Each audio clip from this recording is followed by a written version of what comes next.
Okay, welcome to a quick painting tutorial for the sort of grey-pink organic scheme. No Nurgle models, which this will be perfect on, but I do have this strange little mushroom fella, so we're going to paint him up. So obviously he's undercoated black, just sprayed all over with whatever black undercoat you've got. First colour I'm going to use is in this case Eshin Grey, but basically just choose the darkest grey you've got. Also got what's this one called, Hardened Carapace, and I think dark grey from Vallejo. Doesn't really matter. As with all of this colour scheme, you're not painting a uniformed army, you're painting a bunch of organic creatures. So if you use the wrong colour, so long as you're roughly in the right area, it's going to look fine, because it's going to look like you've got some natural variation. So first up, a bit of dry brushing for this guy. I'm going to dry brush him all over in the darkest grey I've got. Just check on my hand first. Yeah, fine. And making sure I get the base as well. It doesn't really matter. Quite a quick process, this one, because I'm not trying to be, or I don't need to be that precise with it. This is just laying down the actual colour of the skin.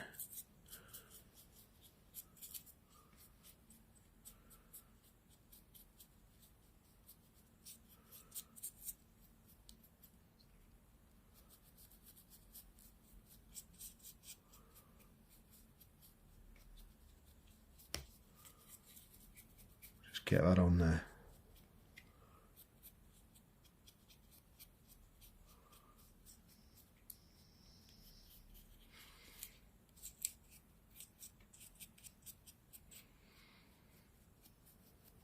So first dry brush done, and that is the sort of darkest colour we're looking at. Then you're going to move up a grey. Again, it doesn't matter which one you go for, so long as it's lighter than the last one, light enough to show. I'm going to go with neutral grey from Model Colour, but really you can use whatever grey you want, so long as it's a bit lighter. And as I put it on, you'll see, as I put it on the palette, how much lighter it is. Light enough to notice straight away at a glance. We're also going to dry brush this on top of the last dry brush, but this time a little more focused on raised areas. Okay, so the light's going to be hitting him largely from above, so let's focus on the areas at the top. A bit too much on the brush there, that's fine. Good technique to employ here is to do downward brush strokes, because that's where the light's coming from. It's coming from above, moving downwards. This is almost like a natural pre-shading as well for what's to come.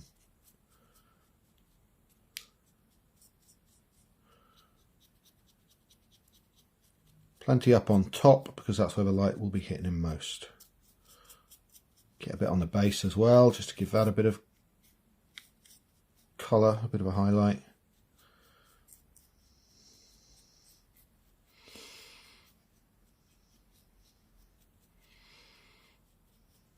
Great stuff. This is how our model looks so far. Already got quite a bit of texture on. Then, you've guessed it, I'm going to move up one more grey. This time I think I'm going to move up to this one, which is actually a dry paint from Citadel, which is Dawnstone. It's probably the lightest grey I'll do. If this guy were a character, I might go one layer higher again, just to really bring it out. But you'd have to be so careful with that last layer not to overwhelm the model and make it too light. So since this is my absolute lightest grey, in this case I am just going to be catching the raised areas. Look at the sort of brim of his hat. Don't want to say hat, the brim of his toadstool there. Just downward strokes, catching the absolute raised areas. Take your time on this if you want. I've done this a lot of times before, so I don't need to.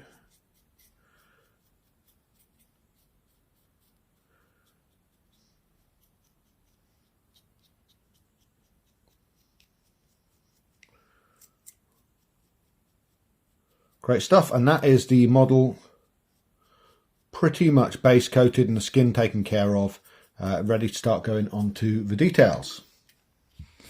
Just bring a wet palette in here. Now I know that I'm going to need to do what would be this kind of the horn and teeth areas. I don't have anything like that on this model, so I'm going to use this club to demonstrate that. I'm going to get myself an off-white. I think Corax white would be the preference for this. I don't have any of that on hand, so I'm going to try whatever this is, Brain Matter Beige. Let's dip a little bit of water on that so it flows a bit better, because it's quite a thick paint. Unfortunately, I'm painting white over black, so this might take a few coats. So a smaller area you can do this on, the better, really.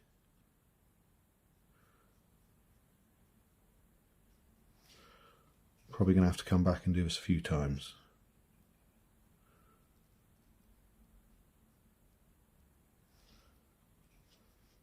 Just get a nice even coverage all over. Probably want to take a bit more time than I am, but this whole model is just to demonstrate the colour scheme.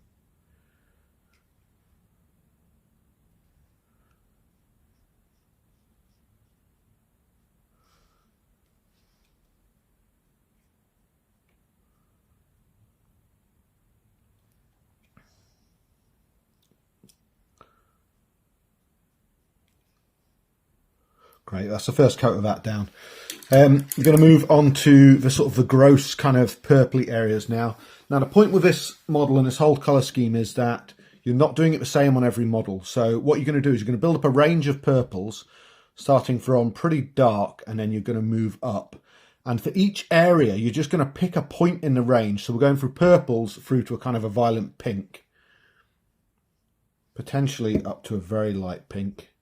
And you're going to pick a point in the range and start your area at that point, and then you're going to work up with a couple of highlights. So some of the darker areas, you'd pick the bottom, and you might only work up to this Warlord purple.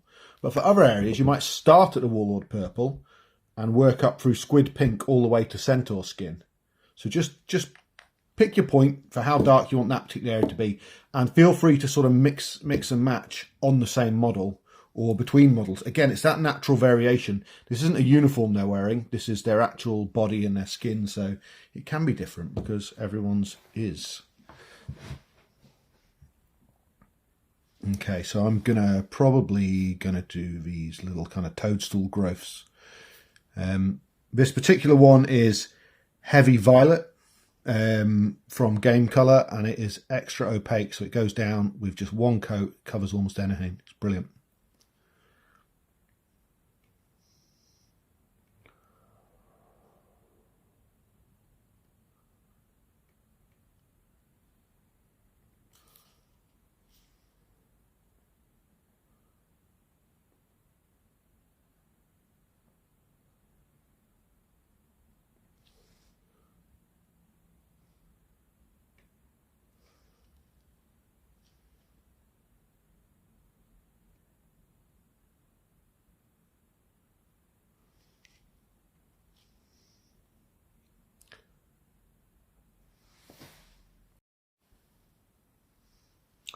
So I've painted all of the darkest purple on, and you'll notice I've also put some little dots of Warlord purple on these, I guess, little boils. Now this Warlord purple is absolutely used in the scheme quite a lot. So what I'm going to do is, as I highlight up my dark purple, I'm going to highlight it up through the Warlord purple. So you could put your first highlight on using the next purple up, which in this case could be Genestealer purple.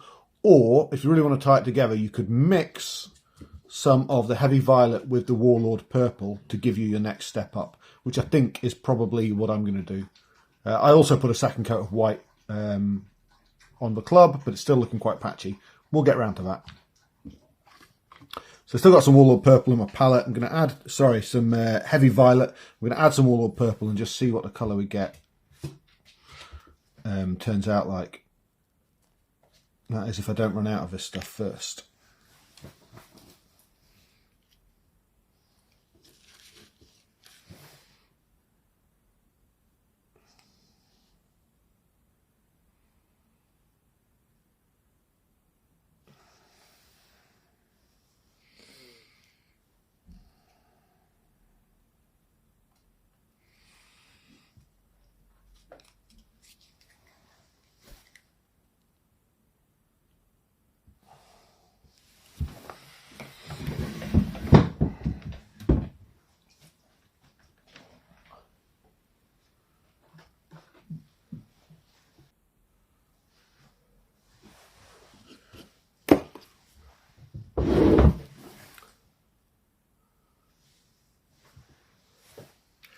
Okay, we're going to mix these two together.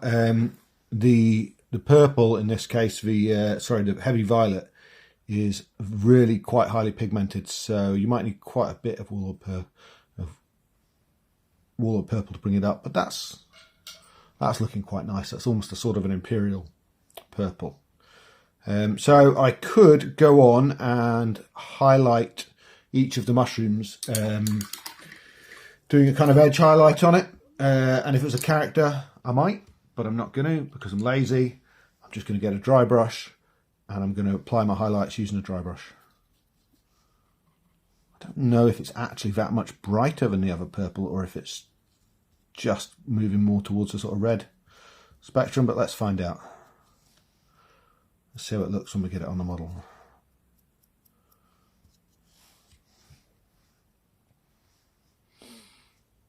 So let's just catch the edges of these mushrooms and try to get those ribs, or gills I think they're called, on the underside.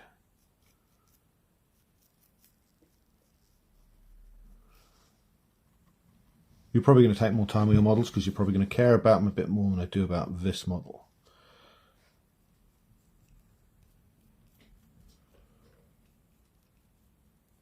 Getting those gills.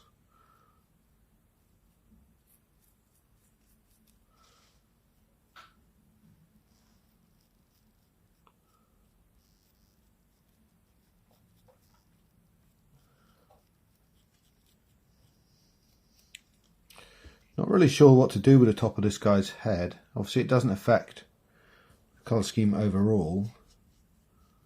But I just don't know. It's kind of a big flat area. I want to paint some kind of mushroom pattern on there.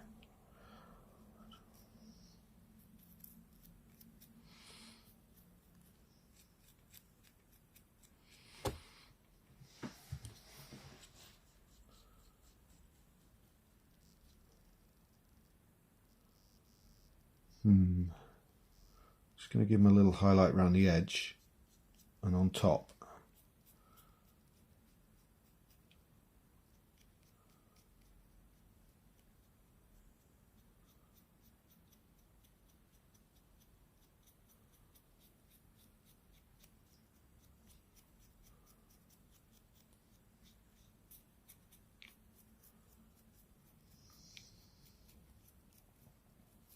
Okay, so that was half of my Warlord purple and half of my heavy violet.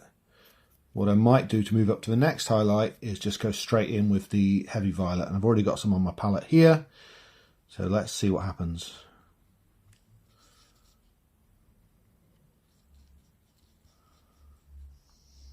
Sorry, not the heavy violet, the Warlord purple. Absolutely, I would say some of this stuff you might need for the colour scheme because it is kind of the main colour and it really jumps out from the black or the dark grey. It's really good. Just going to catch the edge of the mushrooms with this one. Yeah, that's maybe not strong enough actually, now I look at it.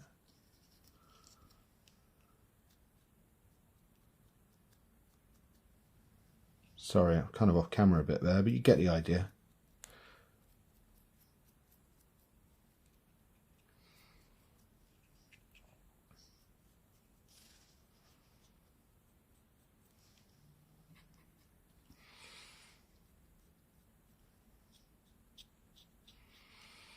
Okay, so now we've highlighted up our dark purple areas, and because we're straight onto this Warlord purple, we've actually caught up with the spots in terms of highlighting. So we're going to have to choose our next colour to go one layer further.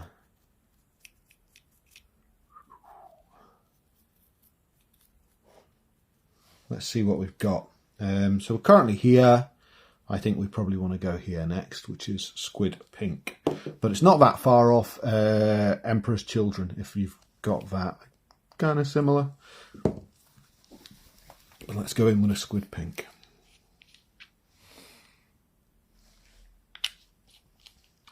I'm going to do the little spots with it first and just see how it comes out.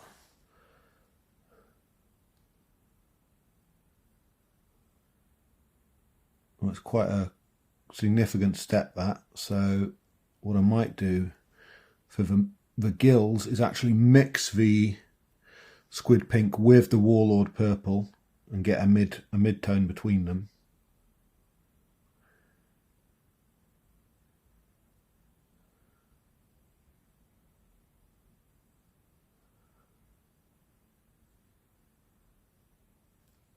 I mean, those spots are really jumping out now, aren't they?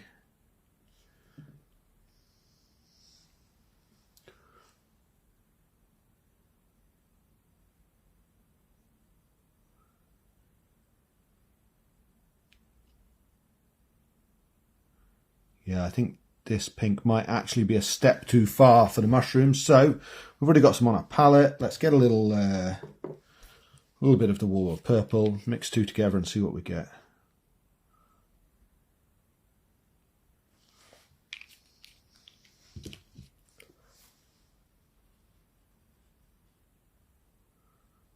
Yeah, still pretty bright, I would say.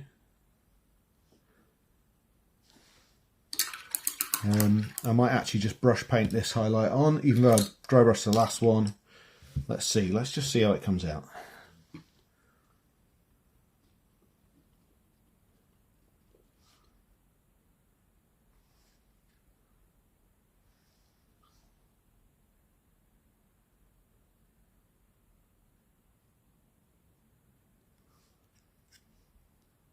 Just catching the edge of this, really.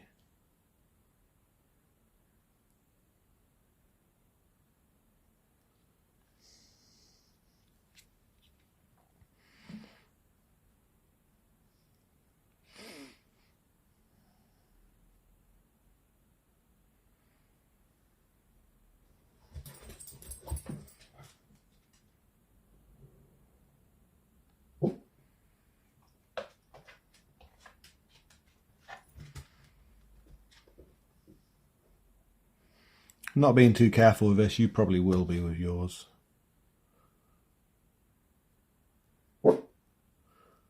Something's got the dog's attention.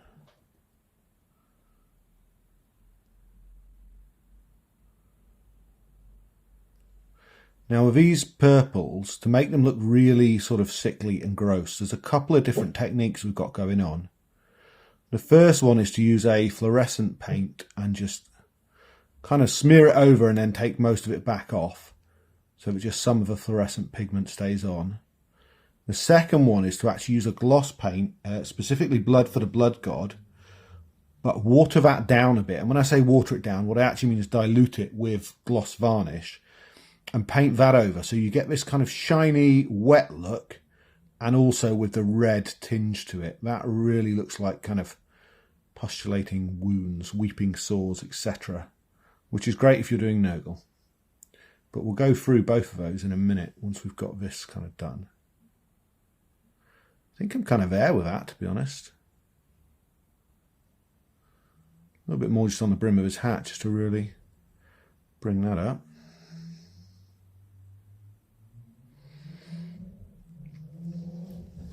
Right, while that dries, I'm going to put another coat of white on the club.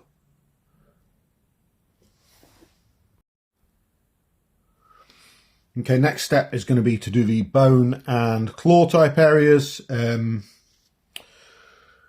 those, I've tried to go for sort of a cracked bone with bone marrow kind of colour. So we're going to use this Magos purple and a bit of technical contrast medium. If you haven't got that, you can just use a drop of water. Because the Magos purple is just a little bit stronger than I wanted it to be. So that's why we're doing that. So a bit of medium first, because it doesn't matter if you contaminate your purple with your medium, but it absolutely matters if you contaminate your medium with your purple. Okay, and then a bit of purple. See what kind of colour we get. Yeah, we'll give that a go. See what happens when we put that over our white. I'm hoping it's just going to find the grains of the wood. Yeah, I maybe should have put a bit more of medium on, but it doesn't matter. I'm not going to do the strapping on the club because I'll come in and do that in a different colour later. I'm not sure what yet. So that's just finding all the grooves. Now, if I was doing horns or teeth, I might paint in such a way that I followed my brush strokes to leave the purple more towards the gums. But that's entirely up to you.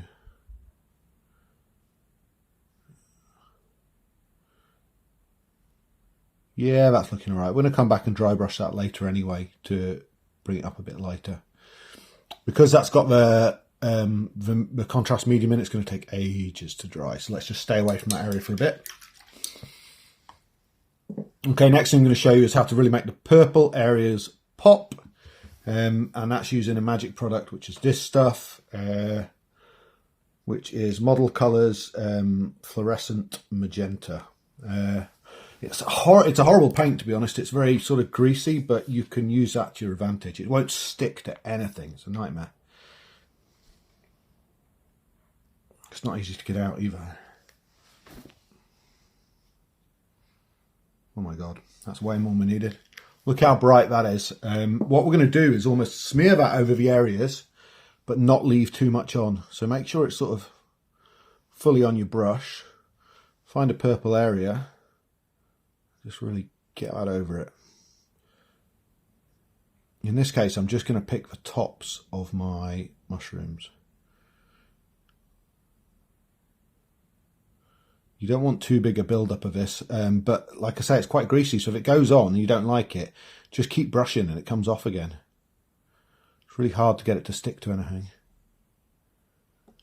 Sorry, kind of out of camera there. But all this is really doing is just adding an extra kind of oomph to the pink palette, to the pinky purple palette.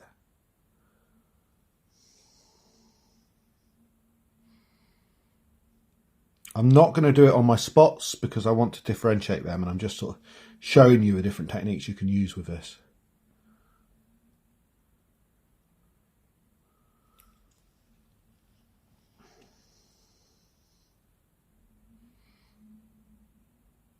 Okay, I'll do all of that and then we'll come back to do the spots. Moving on to paint the spots, we're going to use Blood for the Blood God. It's technical GW paint. It's essentially highly pigmented red varnish, gloss varnish. Quite a lot of the time I will water this down. I say water it down, dilute it with another gloss varnish. But to really show off the effect on this model, I'm probably not going to. We'll see what happens. So in all the areas where you've got like guts hanging out and things like that, you want to use this stuff and you just whack it in there. And then if you need to, you rub it off the top so the original colour still shows through. So let's just see what that kind of looks like in the case of these spots. So I'm going to dollop it on there. And now you've just got a red spot, but I'm just going to wipe the top off it with my finger. How's that come out how I wanted it to? Not really. Damn it. There you go.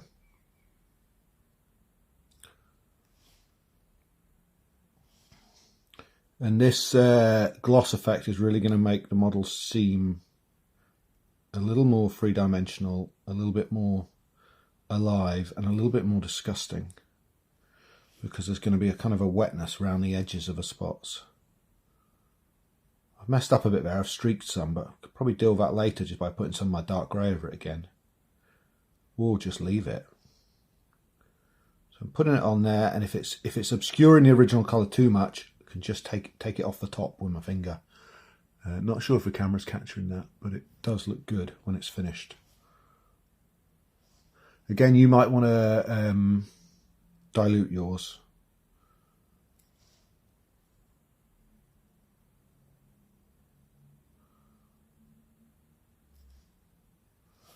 That squid pink just jumping out from behind it. Looking great.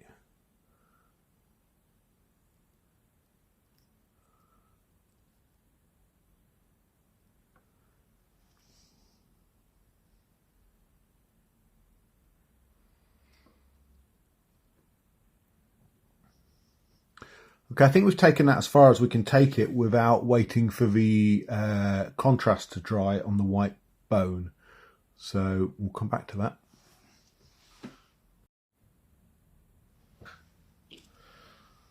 Okay, the club is largely dry, and what we're looking at is a mostly white but with some kind of pink veins. What I'm going to do now is dry brush it back up to white. Let me just find a brush. Probably going to use the same off-white colour that you've used before. In my case, it's Brain Matter Beige, but I think you can use like a Corax White or something like that, because it maybe would dry brush better. Try to avoid getting any of this on the grey areas, but hey, it happens.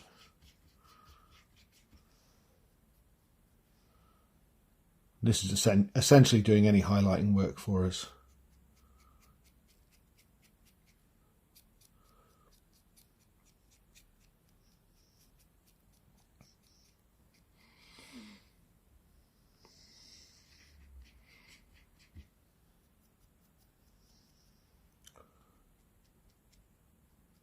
Kind of dry brushing across the grain of the wood here to stop my bristles going in there and defeating the whole purpose of putting the contrast on.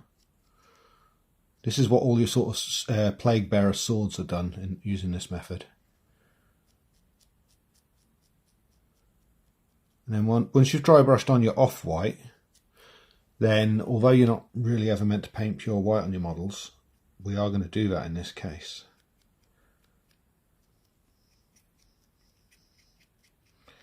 So once you've done this, grab a skull white or whatever the brightest white you have as, mine's just called white, and get a tiny bit of that on and dry brush that on just on the absolute sort of raised edges. Or even if you're looking at Plague Bearer swords or whatever, just paint it on with a brush just at the points. And this is going to make the white jump out a lot. Let's go. Put some on the end here. Some on this end here.